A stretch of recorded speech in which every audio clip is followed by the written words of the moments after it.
Good morning students. अब जो हमने कंपैरिजन टेस्ट किए हैं उसको अप्लाई करने के लिए हमें एक जी फंक्शन की ज़रूरत पड़ती है, जिससे हम एफ को कंपेयर करेंगे कि F X less than G X, F X greater than G X और F X by G X has limit finite non zero etcetera. तो उसके लिए जो जी फंक्शन की कंस्ट्रक्शन है उसमें एक हेल्पफुल हमारे पास इंपॉर्टेंट कंपैरिजन इंटीग्रल है जिससे हम कंपेयर करेंगे। वो इंटीग्रल है A to B dx by x minus a raised to power n where a is the only point of infinite discontinuity। तो देखिए हमें ये प्रूव करना है कि ये वाला इंटीग्रल कन्वर्जेंट रहेगा अगर if and only if n is less than 1 है, अदरवाइज ये डाइवर्जेंट हो जाएगा। तो इसको प्रूव करते हैं, फिर इसको कंपेयर करना सीख लेंगे क्वेश्चंस में।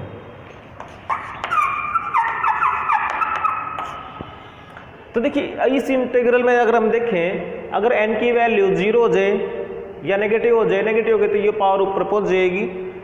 तो उस केस में क्या होगा कि a is not a point of infinite discontinuity, यानी a पर भी ये क्या रहेगा, प्रॉपर रहेगा। तो इसका मतलब हम क्या लिख सकते हैं, if n is less than equal to 0 then the integral is proper and hence convergent. If n is positive, अगर ये पॉजिटिव होगा तो ही ये डिनोमिनेटर में रहेगा और उसी केस में a is the only point of infinite discontinuity, then the integral is improper integral and a is the only point of infinite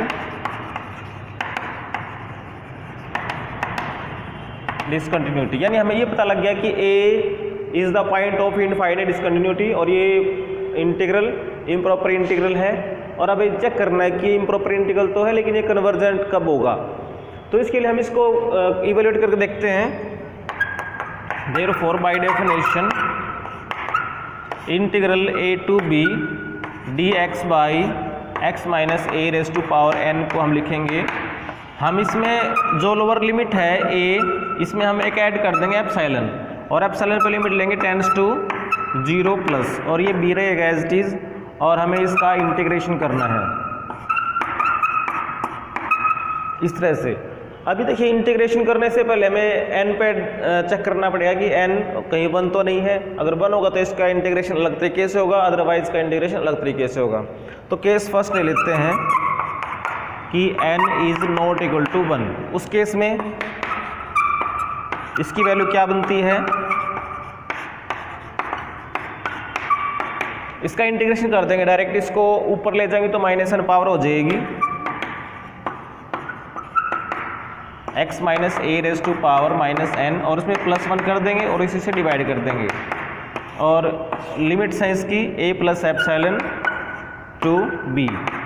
अब इसमें ये वैल्यू पुट करते हैं तो limit epsilon tends to 0 plus ये 1 -n नीचे रहेगा और यहाँ पर बच गया, पहले b रखेंगे तो आएगा b minus a raise to power -n plus 1, और माइनस में a रखेंगे तो देखिए a तो कैंसिल हो जाएगा और एप्सिलॉन बचेगा, तो माइनस में epsilon raise to power -n plus में 1। अब देखिए ये लिमिट क्या बनेगी हमारे पास, epsilon tends to 0 plus 1 by 1 minus में n, और इसको नीचे ले जाएंगे तो क्या लिखेंगे 1 बाई b माइनस में a raise to power n minus 1, और वैसे ही माइनस में 1 by epsilon raise to power n minus में 1। अब इसमें हम लिमिट ले रहे हैं एप्सिलॉन टेंड्स टू 0 प्लस, तो ये तो कांस्टेंट क्वांटिटी है, लेकिन इस पे देखिए अगर ये n माइनस 1 अगर पॉजिटिव हुआ तो ये 0 की पावर पॉजिटिव 0 रहेगी और ये 1 बाई 0 समथिंग बनेगा इनफाइनाइट, तो इसकी लिमिट आ जाएगी इन्फिनिटी। वो कब आई, if n minus 1 is positive, that is if n is greater than 1। और सेकंड केस में अगर हम लेके चलते हैं कि n minus 1 is negative, that is if n is less than 1, तो तब क्या होगा, तब ये पहुंच जाएगा ऊपर, यानी इसकी पावर नेगेटिव तो ऊपर जाना पड़ेगा, और ऊपर 0 होता रहे तो ये वैल्यू आ जाएगी सिर्फ ये, यानी कि 1/1 माइनस में n और b माइनस में a⁻n-1, ये एक फाइनाइट क्वांटिटी है। तो आप देखिए कि n<1 वाले केस में इसकी लिमिट इंटीग्रल की वैल्यू जो आती है वो फाइनाइट आती है, अदरवाइज इनफाइनाइट आती है। तो हम क्या लिखेंगे, therefore the improper integral a to b dx/x-n is convergent if n is less than 1 and n is positive, क्योंकि पॉजिटिव वाला केस तो हम ले रहे थे, तो इस वाले इंटरवल में ये कन्वर्जेंट आ गई। And divergent if n is greater than 1। अभी एक केस रह गया जिसमें n इक्वल टू 1 है, उसमें देखते हैं क्या होगा। ये केस फर्स्ट था, तो case second n equal to 1।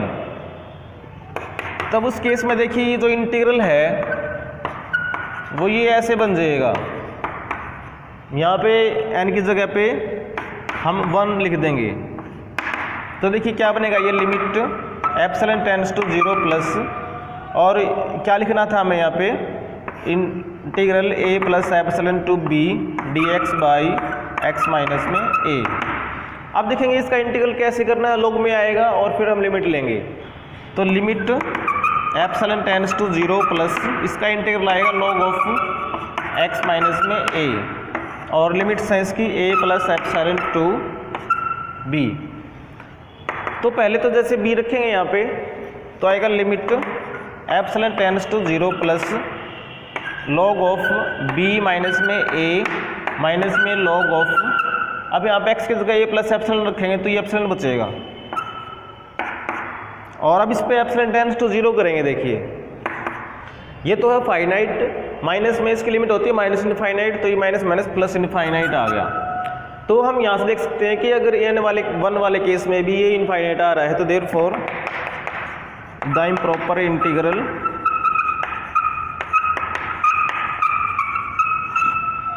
Is divergent if n equal to 1। तो 1 वाले केस में डाइवर्जेंट है, और 1 से बड़े में डाइवर्जेंट है, और 1 से छोटे में और 0 से बड़े में कन्वर्जेंट है। लेकिन जब n is less than equal to 0 था तो उस काल वाले में भी ये कम प्रॉपर था, तो ये कन्वर्जेंट था। तो हम लिख देंगे इसके बाद, तो देयरफॉर द इम्प्रॉपर इंटीग्रल, यानी जब ये इम्प्रॉपर है तब इसकी बात कर रहे हैं, तब ये इंटीग्रल जो है is convergent if 0 less than n less than 1। लेकिन अब एक लाइन और है, बट द इंटीग्रल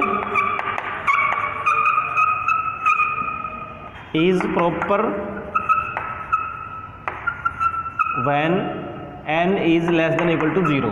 तो लेस देन इक्वल टू 0 में ये प्रॉपर है, और 0 से 1 के तक ये कन्वर्जेंट है। तो हैंस क्या लिख देंगे हम, the integral is convergent if n is less than 1। सिर्फ एक ही कंडीशन बच गई कि n लेस देन 1 होना चाहिए, क्योंकि 0 से 1 में ये कन्वर्जेंट है, और 0 से छोटे में ये प्रॉपर है, तो ये तो भी कन्वर्जेंट है। तो n लेस देन 1 हो, चाहे ये n की वैल्यू 0.5 है, चाहे 0.9 है, चाहे 0 है, चाहे -1.7 है, चाहे -100 है, तो ये इंटीग्रल कन्वर्जेंट रहेगा, अदरवाइज डाइवर्जेंट।